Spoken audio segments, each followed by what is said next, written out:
the people in our country is against the Patriot Act. And I'm understanding that you reinstated it. You voted for reinstating it. So what was that about? How can you justify that? Well, thank you for bringing that up. That is one of the first things we did. There are 3 provisions that came for renewal this year. There were 3 provisions of the Patriot Act that came renewed this year. I was one of the first in the class to ask for a whole background of all the instances in which the Patriot Act was utilized from its whole inception forward. I was not given that. We were herded into groups where they took away our cell phones.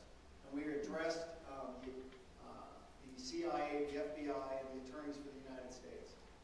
We looked at them over and over again. I was in the same group as Alan West. We sat down and asked very, very hard questions for a couple hours. We had looked at it over and over again. In that time, there were 3 provisions: the Lone Wolf Act, the roving wiretap, and the library report. Lone Wolf, very few people have had any comments, and there's been very few incidences. The other 2, the Library Act has had about 280 instances, and the other act has about 140 instances. And we reviewed those.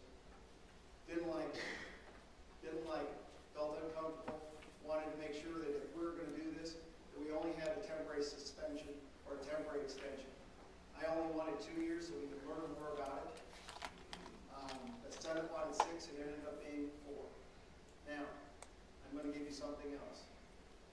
You just might need the Patriot Act to take down Mr. Holder. And I want to explain to you why. They just used the clause saying that they are hiding stuff because of national security. Let me explain what the Patriot Act does. The Department of Justice does not have the jurisdiction on the Patriot Act. It's called the FISA court, or FISA judges. They are appointed by those that have security issues in their background, judges. They go through an appointment process. And they answer only to one judge, the U.S. Supreme Court, John Roberts. You don't think I'm going to get that information that I need on Mr. Holder? Think again. Well, I think there's other laws out there that... Please explain to me which ones they are, because we've been looking. Well, we're talking about him handing off these guns to Mexico, right? Well, I'll go even further. Wouldn't that be illegal? This judge right here, Well, I would think to kind of go along with, yeah, that doesn't right. Well, we don't need the Patriot Act to come up with that and to prosecute him. Well, I'll give you the whole story. Yeah. I'll give you the whole story so you have it from the cat's meow, because I'm foremost in front on this one. During the Bush administration, there was an operation called Operation Wide Receiver, in which, with cooperation from Mexico, the Department of Justice gun run 400 weapons with surveillance and with tracking mechanisms, with cooperation from military and police from Mexico. They lost 200 of the 400 guns. This Department of Justice knew about that, and they deceived us by the following aspects. Mr. Holder, in March of 2009 in Mexico City, gave a speech outlining aggressive new changes to Operation Gun Runner, which is trying to track how guns are moving. The president, and he said he was doing that with his Secretary of Homeland Security. A week later, the president gives a speech in which he says that 90% of the guns confiscated at crime scenes in Mexico come to the United States. That is false. Independent reporting actually will show us that the best we can do with what even looks somewhat that comes from the United States is about 17%. They then asked, the ATF actually had guns sold by straw purchasers instead of, where a straw purchaser is somebody who buys a gun, not for themselves, but for somebody who cannot have a gun or cannot purchase a gun. They orchestrated this. In fact, one of the straw purchasers bought over 700 guns. He was on food stamps, by the way. In fact, the gentleman that he bought most of his weapons from, you'll be hearing from. He kept calling. He kept asking all the special agents, because they did background checks. And when you see something suspicious, you're supposed to report it. He was meticulous about it. There are emails, there are letters, there are phone logs that he has been saying, there's a problem here. Even the ATF was oversight of him, told him to sell the guns. This gets even worse, folks, because those guns were walked without any tracking mechanism or any surveillance whatsoever. In fact, when drug agents, special agents for the ATF were alerted by the gun dealer sales, they were told to still step down and stand down by their superiors. I'm going to give you one more thing. Anybody hear about 2 weeks ago about the money laundering aspects of the drug cartels out of the Washington Times? DEA. Guess what? There was a moratorium from the Department of Justice and the Attorney Generals from both countries that wasn't to be done. Immediately when it was exposed, the Department of Justice jumped up and said, we've been working in cooperation with Mexico. Guess what? President Calderon and the Attorney General for Mexico said absolutely not. I can't get Mr. Holder to give me my stuff to make sure that it's clear and transparent all the way across the board. Outside of having the intervention by the U.S. Supreme Court, which would be tough to do, I can't get it. He's got an Inspector General who's contaminated witnesses by sharing tapes with him. He is not, we have an Assistant Attorney General who has lied to Congress. He has not been put on administrative leave. He has not been fired.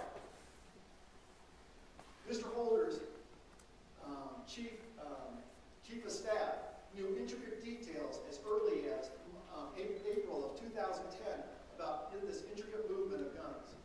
And yet Mr. Holder is the one that said, you know what, if we had tougher gun laws, this would have never happened. And then 2 weeks ago, before we came back from break, his comment to me is, this is racially motivated because I have the same skin color as the president. Which I fired back, he says, you tell me about the racially motivated aspects and tell that to the 300 Mexicans who have died and what we've impugned on our international relations and the people of Arizona and our law enforcement officers both in our counties, cities, and our state. You tell me about that, sir. I don't like the Patriot Act. That was one of those things that we asked tough calls. And this is one place I will tell you about somebody who was in that room. It was Alan West. Alan West is following comment, and it's been ricocheted, that's why it's been reiterated, so I'll tell you what he said. He got up. He said, nobody in this room can make the comments I can. He said, I have some reservations about the Patriot Act. I can live with them as long as I keep looking at them. The problem that I have is with the President and the Attorney General that currently sit in their offices. That's Alan West.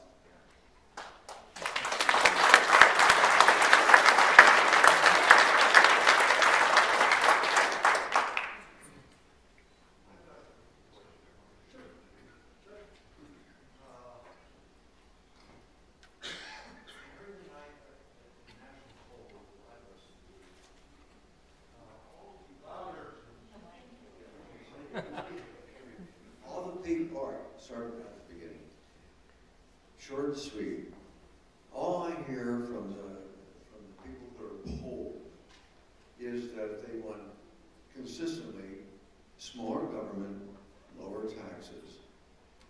I don't hear anything in disagreement with that. And my short question is, what can and what would you do to reduce the size of our government, which will also result in the lower taxes? Well, the first thing is we got half of the project right in 2010. This is what's frustrating about it. I am one half of the House is one half of 1/3 of the federal government. I have taken well over 930 votes as of today. The U.S. Senate averages a little over 1.5 per week. We have done measures from cutting budgets all the way across the board. I sit on government oversight, and we have found well over $284 billion in waste, fraud, and abuse. Can't get it. Because you need help from the U.S. Senate, and you need the help from the President to hold accountability. Second of all, before I was even sworn into office, I was one of those people that asked in our orientation, you know, Congress builds these rules and laws, and they're sent off to the agencies never to see them again. Doesn't Congress have the ability to look at the rulemaking and have some jurisdiction over them? Guess what? They all huddled together, took a break, came back, and they said, absolutely, we just never asked for it before. Came from a dentist. Guess what the REINS Act is all about? The REINS Act is a process, it's a law that we're trying to get passed, a bill trying to be passed. The REINS Act is a bill that is trying to be passed that addresses this. That any rulemaking that has a cost of $100 million or more has to come before Congress for an up or down vote from both houses and must get it before it can be instituted. It's the first step. We're learning how to rewrite the rules and the laws so that we have that jurisdiction. We should reestablishing the checks and balances. That's the first thing. But you have to remember, when you sent me to Congress, Ms. Kirkpatrick's class, the 111th Congress, was spending money. Folks, we built an aircraft carrier. It's the biggest aircraft carrier around. You don't turn it around on a dime. This is a responsibility for every single one of us. Building this debt and building this big government wasn't a Democratic issue. It's also a Republican issue. We're responsible. And what we're going to have to do is we're going to have to reteach people how to cut this back. I mean, look what transpired over this SGR fix and this tax holiday. I mean, we're doing things and stealing money from right and left, and look where we're at. John F. Kennedy told us if we weren't evaluating processes and programs, especially with Social Security and Medicare, we're going to find ourselves in a hole. Look what we're doing. My former opponent has been making comments saying, I'm going to save Medicare. We're going to keep it the same. No, folks, it didn't. I want to call it black and white. She's lying to you. The 111th Congress changed Medicare. They stole $500 billion from the trust fund. They put it into a new agency that's going to dictate care to you. Absolutely. And you're just starting to see it. This county has been sending me letters and showing me premiums that Kelly Ferguson in my office, we've been following through. I am a dynamic member of the doctor's cause.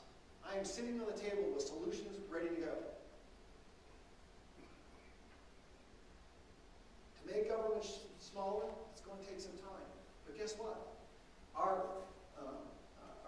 budget for selective expenditures has dropped again. The problem is that we have Medicare and Social Security that escalated, and so is Medicaid. It's our biggest thing. That's mandatory spending. Our discretionary budget we're cutting. Our military is being cut like right and left. And folks, you better wake up.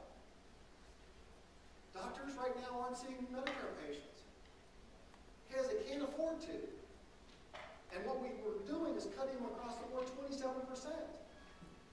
What we had on the table is a 2-year fix and a working fix so that we could see what happens with this government takeover of healthcare that goes before the Supreme Court. Start working on it so that we got something on the table. I got 3 things on the table in that aspect. And maybe give them a 1% so they're going to go back to start seeing our seniors. But guess what? Remember sequestration? Yeah. It's not going to just cut the military. It's going to cut our hospitals and our providers again. But guess what? When we wanted to make cuts, and to make cuts, the $1.2 trillion, here's what we're up against. Revenues. Okay? The Democrats said that if you give us 1 in revenues, we'll give you 3 in cuts. What's so important about this is never before in history, never before in U.S. history, never before in U.S. history has cuts and revenue been done that you think it actually done the revenue and gotten the cuts. Never. What we got here this time is that we at least got some cuts. But what was put on the table by the Committee of 12 was revenues. The freshman class was very instrumental to this. You're looking at one of them. I'm not going to put a Band-Aid on a tax code. I want it revamped. I want a flatter, fairer tax code with fewer exemptions. Guess what? It came up to almost $300 billion in revenue. Democrats didn't like that word. They wanted new taxes. I don't care how you cut it, it's revenue. But guess what it was? There's your $300 billion. Last time I did math, $300 billion times 4 is $1.2 trillion. But guess what? You have to deal with Harry Reid, and you got to deal with the president. Have you noticed something? Once upon a time, Harry Reid used to look at the people in the camera when he was on the floor. Today, he can't look at you. He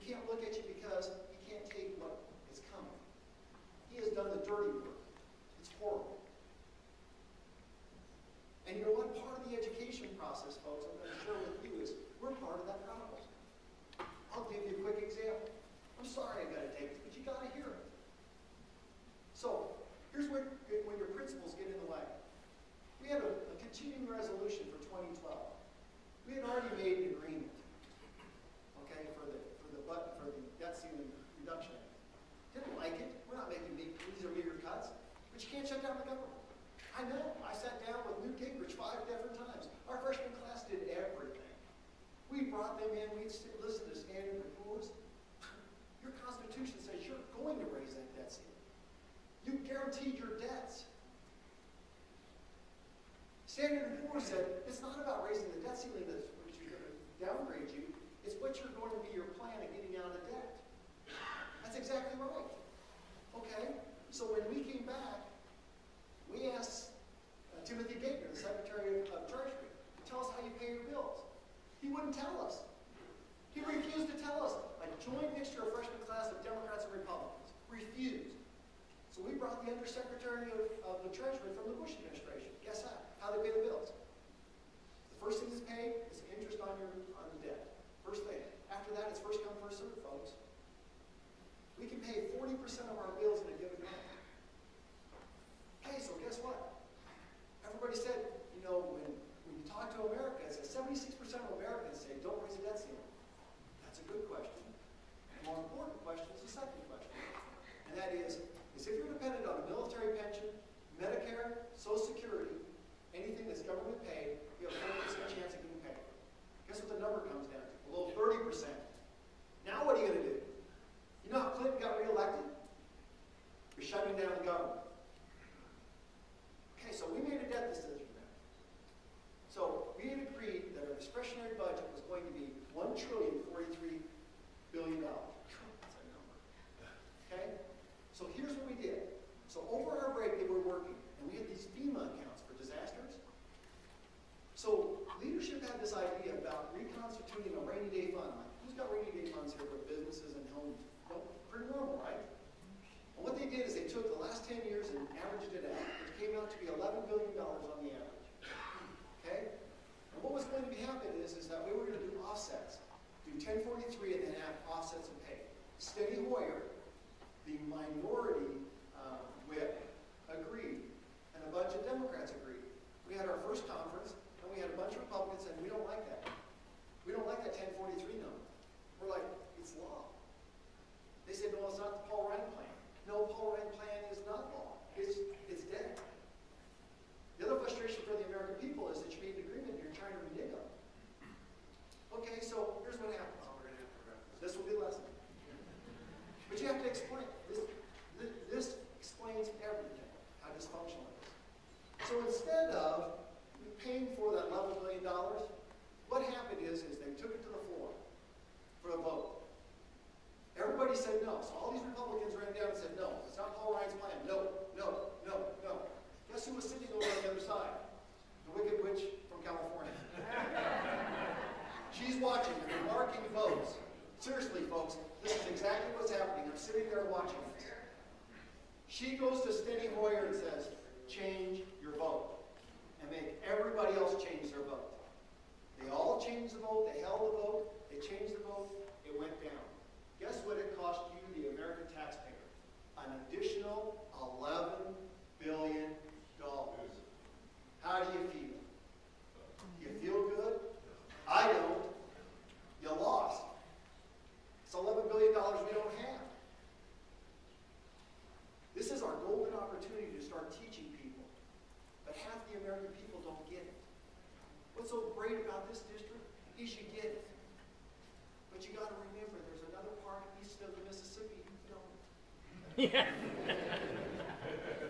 And the last part I'm going to tell you is, we got to learn from what the Tea Party told us and showed us. You can make a difference in this community. You can make a difference across the state, in the next state over, and across the Mississippi into the eastern side. We got a task. We need to keep the House, we need to get the Senate, and we need to get the presidency. And then we need to roll up our sleeves and get to work. Because it's a slow process. It's an arduous process. But you know what? Just do it.